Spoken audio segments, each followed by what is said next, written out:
नमस्कार मित्रों, आप देख रहे हैं द इंडियन पोस्ट और मैं हूं कुमार भवेश चंद्र।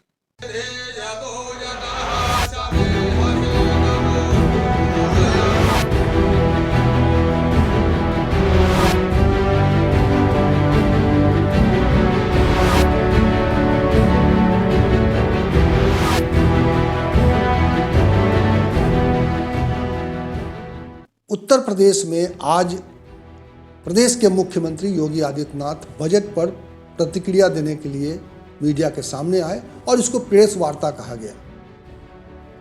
लेकिन ये एक तरफा संवाद था। मुख्यमंत्री आए, उन्होंने बजट में उत्तर प्रदेश को किस तरह का लाभ मिलने जा रहा है इसके बारे में पूरा व्याख्यान दिया, पूरी बातें बताई। ढेर सारी बातें हम समझ सकते हैं कि उत्तर प्रदेश को इतना बड़ा बजट है, इतने सारे प्रावधान हैं और इंफ्रास्ट्रक्चर क्षेत्र में बहुत सारा निवेश किया जा रहा है, बहुत सारे काम लिए गए हैं, रोड्स में बहुत सारे काम होने हैं, रेलवे में बहुत बड़ा बढ़ोतरी की गई है रेलवे के काम के लिए। जाहिर है उत्तर प्रदेश एक बड़ा प्रदेश है तो यहाँ पर उसका बड़ा हिस्सा उसमें शामिल है।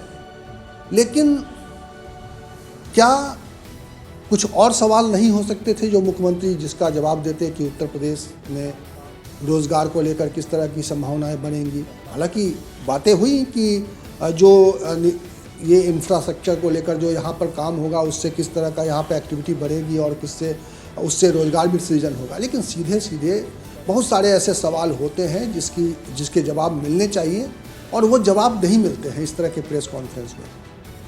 सबसे दुर्भाग्यजनक स्थिति ये है कि इस वक्त मीडिया एक तरह से जिस तरह से गुलाम बनता जा रहा है, सरकार का पिट्ठू बनता जा रहा है कि उसके पास पूछने के लिए सवाल भी नहीं है, मीडिया के पास पूछने के लिए सवाल भी नहीं है। और जिस तरह से मीडिया पिट्ठू बनता जा रहा है ये सबसे दुर्भाग्यजनक है और लोकतंत्र के लिए सबसे ज़्यादा खतरनाक है। और अब इस प्रेस कॉन्फ्रेंस के पीछे की सियासत समझ लीजिए। उत्तर प्रदेश में जो बहुत ही राजनीतिक रूप से बहुत ही संवेदनशील प्रदेश है, इस वक्त रामचरितमानस की चर्चा बहुत हो रही है क्योंकि विपक्ष ने एक नया एजेंडा खड़ा कर दिया है।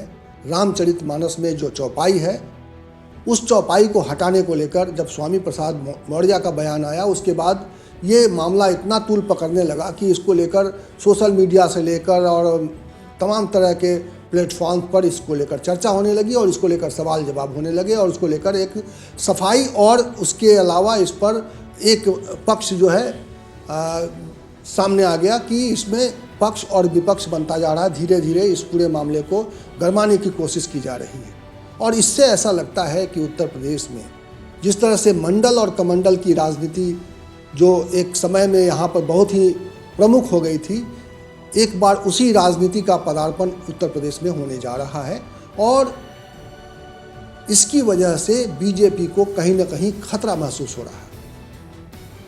और इसी खतरे की वजह से एक आज इंटरव्यू आया है अंग्रेजी अखबार में, मुख्यमंत्री योगी आदित्यनाथ का इंटरव्यू आया है और उस इंटरव्यू में मुख्यमंत्री ने इस बात पर चिंता व्यक्त की है, इस बात को रखा है कि Ramcharitmanas issue raised to derail our development agenda, ये हेडलाइंस है। और इसके तहत उन्होंने एक इंटरव्यू दिया है अंग्रेजी अखबार को और जिसमें कहा है कि उत्तर प्रदेश में जिस तरह से रामचरितमानस के इशू को गरमाया जा रहा है वो विकास की जो हमारी धारा बह रही है, विकास की जो गंगा बह रही है उसको बाधित करने के लिए।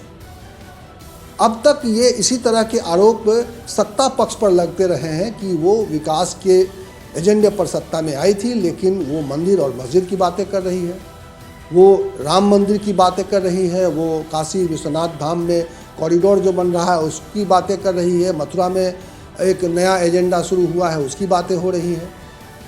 और ये मामला अब पलट गया है। अब योगी आदित्यनाथ खुद कह रहे हैं कि विकास के मॉडल को, विकास के काम को रोकने की कोशिश हो रही है और ये एक ऐसा मुद्दा सामने लाया गया है। तो यही है राजनीति और उत्तर प्रदेश की इस राजनीति में कैसे कौन कहाँ खड़ा होगा ये देखने वाली बात होगी कि आने वाले चुनाव में 2024 के चुनाव में, वैसे तो ये लोकसभा का चुनाव है लेकिन कहीं ना कहीं ये प्रदेश में जो सरकार चल रही है भारतीय जनता पार्टी की, डबल इंजन की सरकार की, उसकी भी एक बड़ी परीक्षा है। क्योंकि 2019 में भारतीय जनता पार्टी ने नतीजे अच्छे दिए थे। विपक्ष की तमाम गोलबंदी के बावजूद भारतीय जनता पार्टी का प्रदर्शन अच्छा रहा था। लेकिन केंद्र में जो सत्ता में सरकार है भारतीय जनता पार्टी की, उसके 10 साल पूरे हो गए हैं और कई तरह के विवाद खड़े हो गए हैं। इस वक्त अडानी का मामला चल ही रहा है, अडानी को लेकर कई तरह के सवाल हैं। दिल्ली की संसद आज अडानी के मामले पर चल नहीं पाई।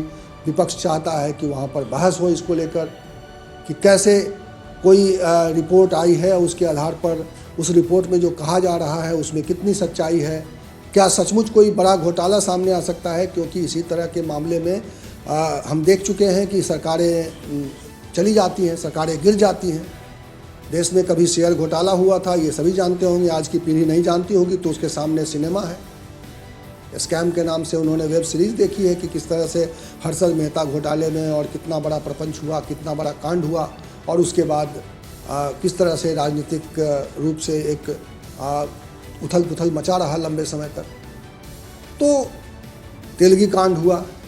तो इस देश में स्कैम्स के इतिहास रहे हैं और इसी इतिहास में क्या ये एक अडानी वाला प्रकरण जो है एक नई कड़ी साबित होगा, ये समझने के लिए विपक्ष चाहता है कि इस पर बहस हो संसद के भीतर, लेकिन सरकार इसको लेकर बहस नहीं कराना चाहती है। सरकार के अपने तर्क हैं।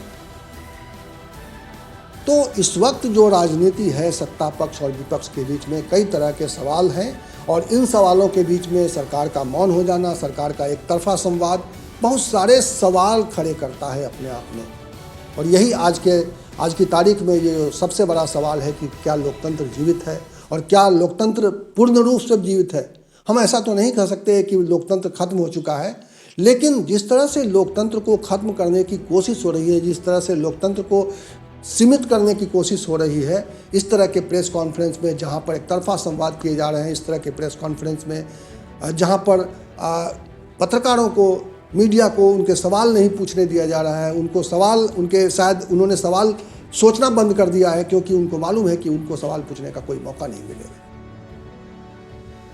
तो इस तरह की परिस्थिति है। इन्हीं परिस्थितियों के बीच में 2024 का चुनाव है। सबको मालूम है कि भारतीय जनता पार्टी की ताकत बहुत बड़ी है, उनके पास पैसा बहुत है, उनके पास संसाधन बहुत है, उनके संगठन मजबूत बहुत हैं, उनका बूथ लेवल तक उनका बहुत ही एक मजबूत कैडर खड़ा हो चुका है। और सबसे बड़ी बात कि जनता भी उनके साथ है क्योंकि उन्होंने कुछ ऐसे मुद्दों को टच किया है विकास के अलावा जो जनता को अपील कर रहे हैं। और जब तक जनता को ये मुद्दे अपील करते रहेंगे तब तक वो चुनाव जीतते रहेंगे।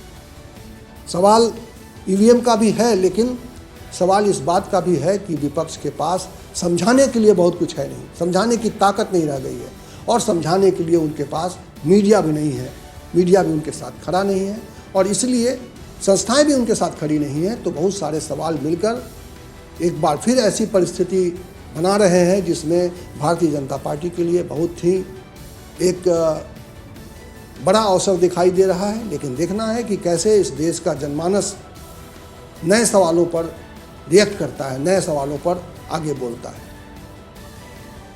इस वीडियो में इतना ही। इसी तरह की चर्चा के साथ, इसी तरह के विमर्श के साथ मैं आपको मिलूंगा अगले वीडियो में। तब तक के लिए नमस्कार।